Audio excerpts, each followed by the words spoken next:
Saudações, amigos e irmãos da Primeira Igreja Presbiteriana Independente de São Paulo, a Catedral Evangélica de São Paulo. Bem-vindos à nossa escola dominical. Nós estaremos no dia de hoje dando sequência a uma série de estudos que estamos fazendo baseado numa literatura já existente chamada Uns aos Outros.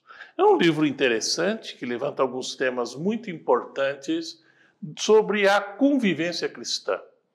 E dentro desta série de estudos, no dia de hoje estaremos estudando o tema Acolham uns aos outros. Vamos orar? Senhor Deus e Pai, graças te damos pelo privilégio que temos de podermos livremente estudarmos da Tua Palavra, ouvir diretamente de Ti, da Tua Palavra, qual é a mensagem que Tu tens para nós no dia de hoje. Ó Pai, que Teu Espírito tenha livre acesso a cada um de nós, a começar por mim, para que a Tua verdade seja manifestada na vida de cada um de nós. Por Jesus Cristo. Amém. Eu gostaria de iniciar com o texto básico dessa nossa lição de hoje, que está localizado na carta de Paulo aos Romanos, no capítulo 15, versos de 1 a 13. Ora, nós que somos fortes devemos suportar as debilidades dos fracos e não agradar-nos a nós mesmos. Portanto, cada um de nós agrade ao próximo no que é bom para a edificação. Porque também Cristo não se agradou a si mesmo. Antes, como está escrito, as injúrias dos que te ultrajavam caíram sobre mim. Pois tudo quanto outrora foi escrito para nosso ensino, foi escrito a fim de que, pela paciência e pela consolação das Escrituras, tenhamos esperança. Ora, o Deus da paciência e da consolação vos conceda o mesmo sentir de uns com os outros, segundo Cristo Jesus. Para que concordemos e a uma voz glorifiqueis ao Deus e Pai de nosso Senhor Jesus Cristo. Portanto, acolhei-vos uns aos outros, como também Cristo nos acolheu para a glória de Deus. Digo, pois, que Cristo foi constituído ministro da circuncisão em prol da verdade de Deus, para confirmar as promessas feitas aos nossos pais. E para que os gentios glorifiquem a Deus por causa da misericórdia, como está escrito. Por isso, eu te glorificarei entre os gentios e cantarei louvores ao teu nome. E também diz, alegrai-vos, ó gentios, com o seu povo. E ainda, louvai ao Senhor, vós todos os gentios, todos os povos o louvem. Também Isaías diz, haverá a raiz de Jessé, aquele que se levanta para governar os gentios, nele os gentios esperarão. E o Deus da esperança vos encha de todo gozo e paz no vosso crer, para que sejais ricos de esperança no poder do Espírito Santo. Eu acho muito interessante esse texto e gostaria de chamar a atenção a alguns pontos antes de entrarmos na lição propriamente dita.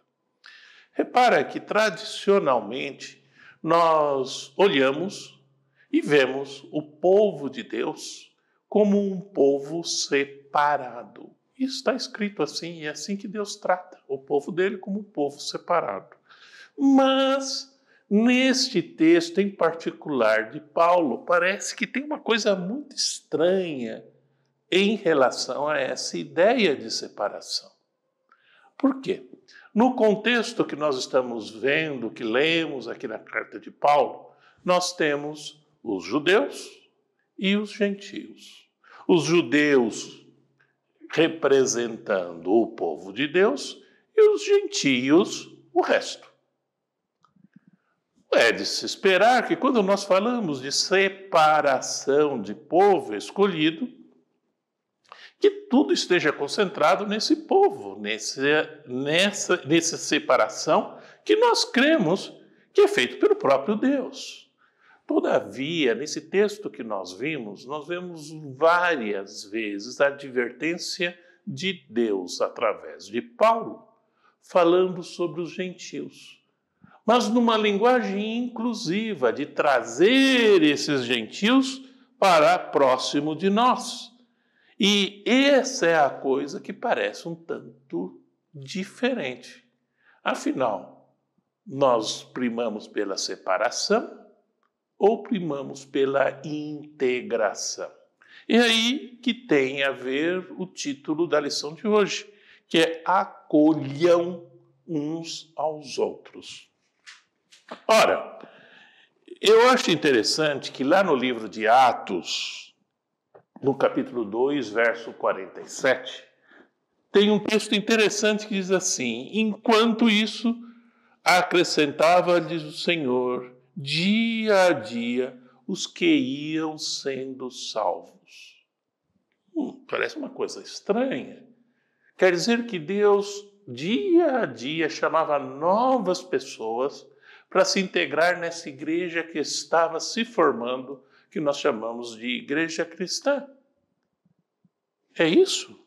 O que isso significa? Nós vemos, por exemplo, lá em Atos, capítulo 2, versículo 41, que esse povo de Deus estava se formando numa velocidade incrível.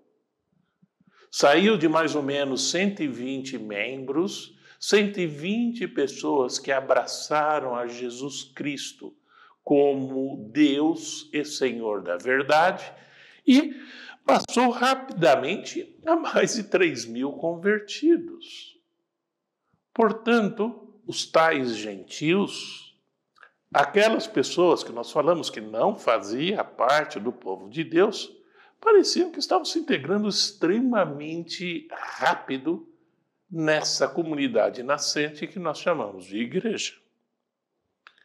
E em Romanos, no capítulo 15, verso 7, por exemplo, diz: portanto, acolham uns aos outros, como também Cristo acolheu vocês para a glória de Deus. Então, é explícito isso, esse pequeno verso que lemos agora faz parte do texto maior que lemos no início, que essencialmente está dizendo que Deus quer, mas Deus ordena a nós que integremos novas pessoas nessa comunidade que chamamos de igreja. Então, a igreja desenvolveu-se muito, tem uma história longa e definitivamente nós vimos ao longo desses 20 séculos milhões de pessoas se entregando a Jesus e passando a integrar essa comunidade.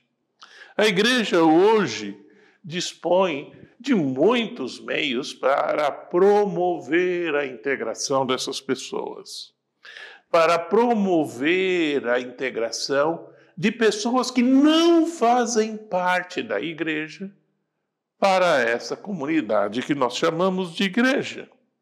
E é aí que entra o texto que nós lemos, onde Deus, através de Paulo, deixa muito claro que nós, que somos mais fortes, que conhecemos a glória de Deus, que nos entregamos a Deus e assumimos voluntariamente um compromisso com Deus, tenhamos também um compromisso de integrar outras pessoas a essa comunidade chamada igreja. Bom, como é que nós fazemos isso? Parece interessante, parece bastante claro a intenção de Deus para conosco, para integrar essas outras pessoas, mas fica a pergunta: e como faremos isso? É interessante que quando nós falamos de integrar outras pessoas à igreja, nós estamos falando de um problema que não é exclusivo da igreja. É o mesmo problema, ou similar na realidade, que nós encontramos em diversos grupos da sociedade humana. Isso inclui desde a própria família ao ambiente de trabalho, ao clube, enfim, não importa. Todas as associações humanas têm um problema também para integrar novos membros. Portanto, o que nós aprendemos de integração de novos membros na comunidade chamada igreja, ela também se aplica com suas devidas gradações também a esses outros grupos e vice-versa. Portanto, quando nós falamos de integração de pessoas externas a esse grupo, é sempre conveniente lembrar que, embora nosso foco principal aqui seja a igreja, ele vale para outros aspectos da sua própria vida, a começar por sua própria família.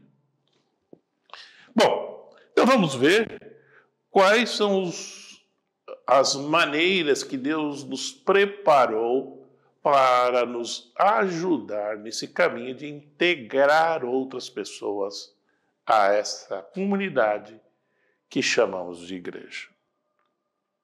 Primeiro de tudo, é impossível lidar com pessoas se nós não temos interesse em pessoas. Integrar pessoas, antes de mais nada, nós temos que ter interesse em pessoas. Como diz em Romanos, no capítulo 15, nos 3 primeiros versículos, essa é a primeira atitude que é esperada de qualquer um de nós. Interesse nas pessoas. Mais do que isso, demonstração desse interesse. Como que nós fazemos isso? Eu acho interessante que Paulo, ele pega e faz várias menções sobre esse tema. É uma coisa que eu acredito que a natureza de Paulo era bastante introvertida e era o poder de Deus em Paulo que fazia com que a utilidade de Paulo dentro dos propósitos de Deus fosse revelada. Porque Paulo parece ser uma pessoa bastante fechada em muitos momentos que nós vemos. No entanto, é ele que nos dá diversos conselhos sobre isso. Demonstra interesse. Esse é o primeiro. Como? Primeiro, Paulo fala bastante sobre o tal do fardo da carne. Aqueles que ainda são fracos na fé sofrem um conflito antagônico entre o bem e o mal. Ora, para demonstrar interesse, nós temos que entender as outras pessoas. E uma das maiores ferramentas para entendermos os outros é olharmos a nós mesmos. Um dos primeiros problemas que nós temos na integração das pessoas é justamente o pecado que tem nas pessoas, o tal fardo da carne. Não é fácil para ninguém abandonar este fardo da carne. Abandonar os seus próprios pecados e as suas tendências. Mais que isso, é impossível. É impossível porque faz parte da nossa própria natureza. É o poder de Deus atuando em nós dia a dia é que vai nos transformando. Mas, para demonstrar interesse, não basta entendermos o fardo da carne que cada um suporta. É importante a gente entender que cada um suporta também o fardo do mundo. O que é isso? São as pressões e as tentações que nos atinge e que não vem de Deus. Nossa própria tendência de vermos as coisas de maneira egoísta, as pressões da sociedade para sermos assim, sermos assado, fazermos isso, fazermos aquilo, não fazermos isso, não fazermos aquilo. Isso atinge a todos. E atinge também, e de maneira particularmente alta, aquele de fora que tenta entrar nessa comunidade chamada igreja. Atinge a ele de maneira especialmente forte. Por quê? Porque ele inicia um processo de mudança. Mudança, o que é? Ser uma coisa no momento e ser outra coisa depois. E isso gera um estresse com o meio que a pessoa está vivendo. Portanto, demonstrar interesse vai ter que necessariamente entender o outro e entender que ele tem o fardo da carne, o fardo do mundo e, finalmente, ele tem o fardo do inimigo. Sim, não agrada ao inimigo que nós nos reaproximemos de Deus. E ele vai mexer os pauzinhos para complicar a nossa vida, você pode apostar. E contra o inimigo, contra as potestades do mal, essa é a palavra complicada que nós encontramos na Bíblia para descrever o inimigo, uma delas na realidade, né? Nós não temos poder. Nós não conseguimos vencer. Só Deus consegue. E aí é a nossa dependência com Deus é que vai fazer com que esse fardo do inimigo seja eliminado.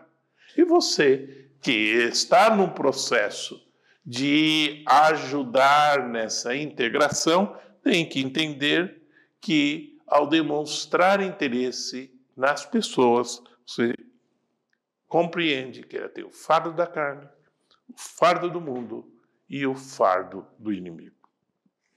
A segunda coisa que é extremamente importante nesse processo de integração chama respeito. Sim, demonstrar respeito, para ser mais específico. E eu acho muito interessante que essa é a tônica principal do texto que nós lemos de Paulo, nesse capítulo número 15 de Romanos. Ele fala, por exemplo, que os fortes devem suportar as fraquezas dos fracos. O que será que ele quer dizer? Suportar as debilidades significa compreender que a pessoa está numa posição frágil, mais fragilizada. E isso pode ser algo complicado para a nossa natureza intempestiva. Significa que nós temos que ter paciência. Significa que nós temos que aguentar coisas que nós achamos ridículas. Como é que a pessoa não vê isso? Como é que a pessoa faz isso ou deixa de fazer aquilo? A gente fica indignado de maneira muito fácil. É inacreditável. Ainda bem que Deus não é como nós. Se não, meus irmãos, meus amigos, nós estaríamos perdidos. E é essa mesma visão que Deus espera que nós demonstremos como respeito ao que se está integrando.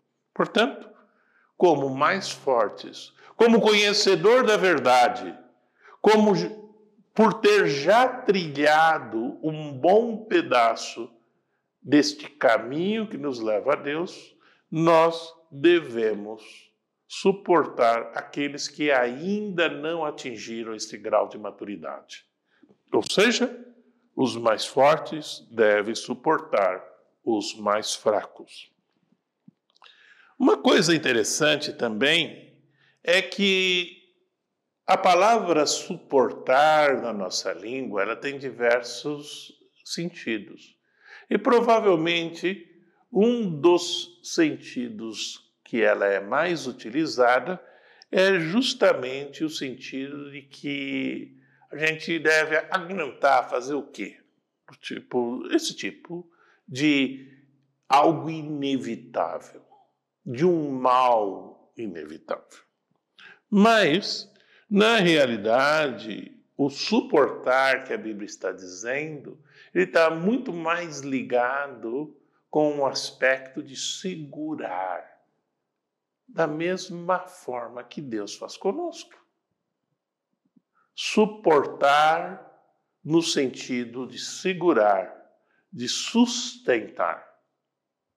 Esse é o sentido que a Bíblia enfatiza quando ela fala sobre os fortes devem suportar os mais fracos. Por isso, o segundo ponto de demonstração de respeito é que os fortes devem se preocupar com aqueles que estão mais fracos. Portanto, isso é uma demonstração clara que o sentido do suportar aí não é de que, ai meu Deus, é uma coisa desagradável que eu tenho que passar. Não é esse.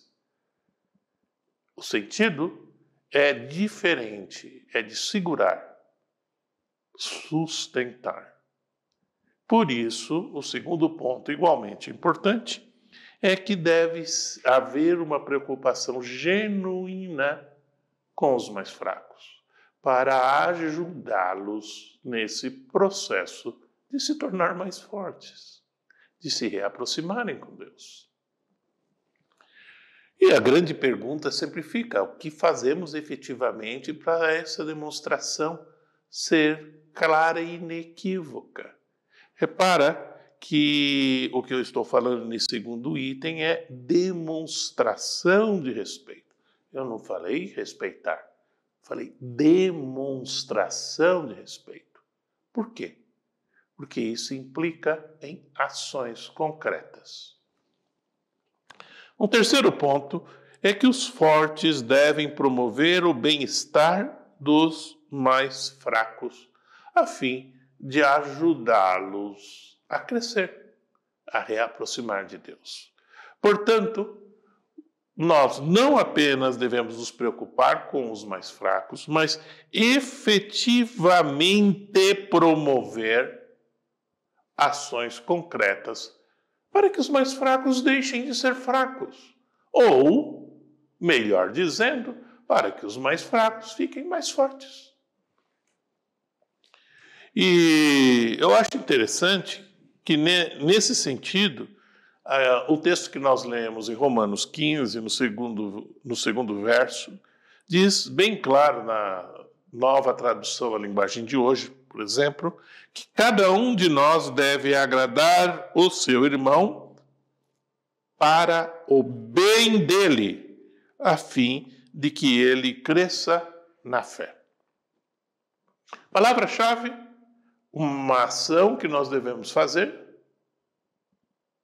para o bem dele. Olha que coisa interessante. Bom, falei demonstrar interesse, falei demonstrar respeito. O terceiro ponto é demonstrar aceitação. Meus irmãos, infelizmente, o ser humano, cada um de nós, em diferentes gradações, temos uma tendência muito forte a criar nossas próprias panelinhas. Que são as famosas panelinhas? São grupos de pessoas nos quais a gente se sente confortável.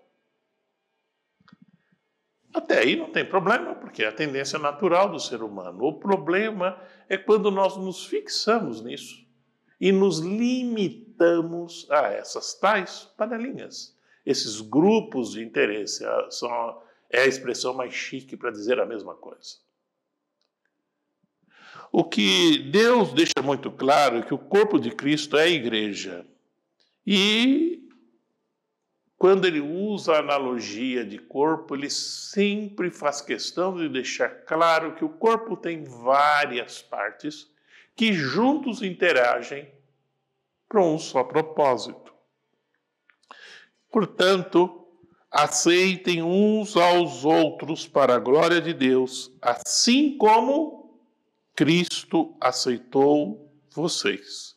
Diz aí no versículo 7 desse capítulo 15 do livro de Romanos. A questão toda é por que Cristo nos aceitou. Ele nos aceitou porque é a única maneira de nós nos reaproximarmos de Deus. O nosso pecado nos afastou de Deus e precisa de uma ação do próprio Deus para nos buscar e trazer de volta a Ele. E é exatamente isso que Deus espera de nós quando Ele fala de demonstre aceitação. Aceite os fracos, como nós podemos ver em Romanos, aí no capítulo 14, logo no iniciozinho. Ele vai falar sobre isso. Sim, aceite os fracos. Mesmo que ele pareça uma pessoa estranha, que não dá para pertencer ao meu círculo exclusivo de amizade e de relacionamento. Que tolice. Se nós fôssemos escolhidos por Deus por aquilo que nós somos, todos nós estaríamos perdidos. E assim é que Deus espera que nos hajamos. Porque nesse processo de aceitar os fracos, nós não só estamos ajudando uma pessoa, como diz aqui no verso que nós lemos no capítulo 15 de Romanos, versículo 7, mas estamos ajudando a nós mesmos entendermos o relacionamento que Deus tem conosco e o que Deus já fez para trazer a mim e a você de volta a Ele. Um outro ponto que envolve aceitação e que parece uma coisa meio estranha. Eu falei aceite os fracos. O outro é aceite os fortes. Aceite os fortes também. Aceite aquelas pessoas que estão numa caminhada que parece adiante da tua. Aceitem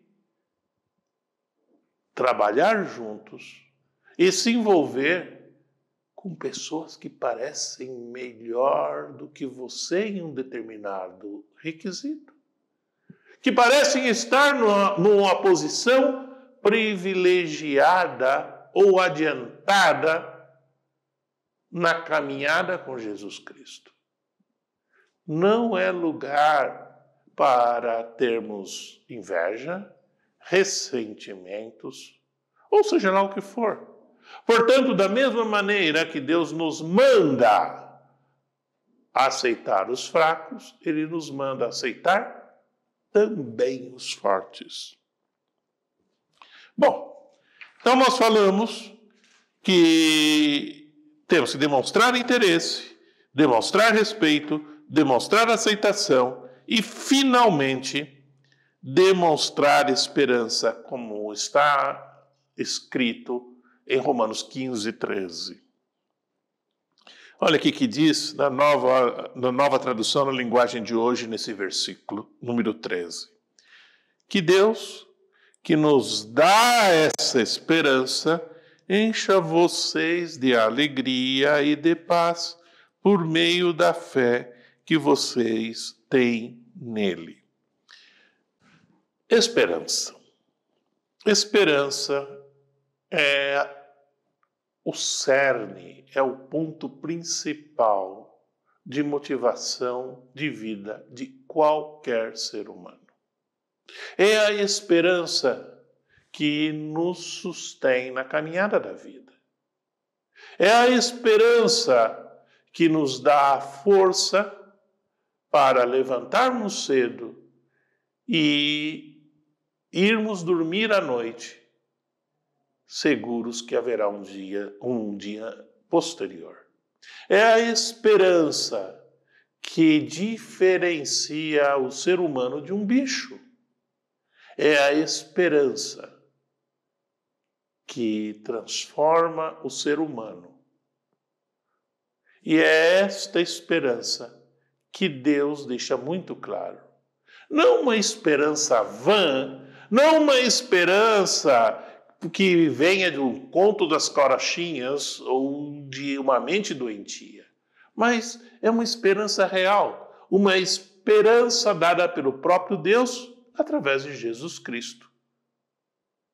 É essa esperança que nós devemos compartilhar com aqueles que querem entrar, para que eles tenham a mesma alegria de vida que você e eu temos por já gozarmos dessa esperança.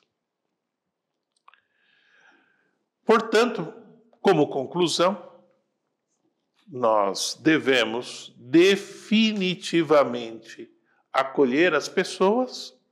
Nós falamos de 4 conselhos práticos de acolhimento: demonstração de interesse, de respeito, demonstração de aceitação e demonstração da esperança que nós temos. Repara vocês que em todos esses 4 pontos eu falo de demonstração, ou seja, ações concretas em cada uma dessas áreas. Por causa da pessoa, sim, isso ajudará tremendamente. Por causa de Deus, porque Ele mandou fazer isso. E acima de tudo, por causa de você mesmo e de mim. Porque neste processo nós aprenderemos mais sobre nosso relacionamento com o próprio Deus e sobre tudo aquilo que Ele fez e certamente continuará fazendo na vida de cada um de nós. Senhor Deus e Pai, graças te damos por podermos estudarmos um pouquinho mais da Tua Palavra. Que a Tua verdade encontre morada no coração de cada um de nós e produza frutos, produza mudança de vida, mudança de visão e, acima de tudo, mudança de atitude, para que através de nós outras pessoas também venham a conhecer esse Deus poderoso, misericordioso e amoroso. Que teu Espírito continue conosco, agora e sempre. E rogamos por Jesus Cristo. Amém.